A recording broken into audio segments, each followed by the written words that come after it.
అండి. మాకైతే ఈరోజు ఆర్డర్ వచ్చిన బాటిల్స్ అయితే ఇవ్వండి. మేము పార్సిల్ ఇచ్చేటప్పుడు కూడా ఇందులో మేము వచ్చేసి మెంతులు, అలాగే వెట్టువేర్లు, రోజ్మెరీ లీవ్స్, కలోంజీ సీడ్స్ కూడా వేస్తామండి. ఈరోజు మాకైతే వచ్చిన ఆయిల్ బాటిల్స్ అయితే ఇవ్వండి ఆర్డరు.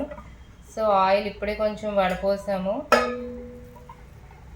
సో కలర్ అది చూసారు కదా ఎంత బాగుందో ఫ్లేవరు.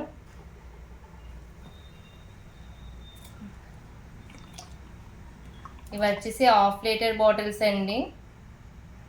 హాఫ్ లీటర్ బాటిల్స్ అయితే ఆర్డర్ వచ్చాయి.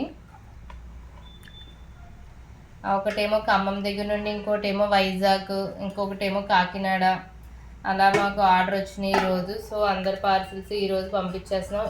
ఈ ఆయిల్తో పాటు షాంపూ బాటిల్స్ కూడా తీసుకుంటున్నారండి. నేను చెప్పాను కదా already home made shampoo, natural shampoo అని. ఆయిల్ అయితే ఇదిగోనండి ఇలా వస్తుంది బాటిల్స్. అలాగే మా షాంపూ బాటిల్ కూడా ఈసారి చూడండి, అది కూడా సేమ్ ఇలాగే వస్తుంది. ఆయిల్కి అయితే ఇంకా నేమ్ అది పెట్టుకోలేదు. ఆరాధ్య హెర్బలే ఆయిల్ కూడా. ఈ ఆరాధ్య హెర్బల్ షాంపూ అనేది ఇది కూడా న్యాచురల్ అండి, హోమ్ మేడ్. షేక్ చేసుకుని వాడాలి ఇది.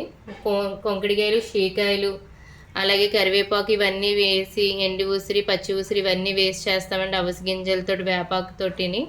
ఇది వచ్చేసి ఆరాధ్య హెర్బల్ హెయిర్ ఆయిల్ షాంపూ అండి. ఈ ఆయిల్ ఈ షాంపూ రెండు వాడుకుంటే చాలా అంటే చాలా బాగుంటుంది. మీ హెయిర్ చాలా థిక్నెస్గా, చాలా బ్లాక్గా ఉంటుంది. హెయిర్ అయితే మీకు ఊడడం అనేది ఉండదు. సో ఈ హెయిర్ ఆయిల్ ఈ షాంపూ కాంబినేషన్ కింద వాడుకుంటే చాలా బాగుంటుందండి మీకు. సో ఈ వీడియో చూసిన మీ అందరికీ థ్యాంక్ యూ సో మచ్ అండి. Bye bye.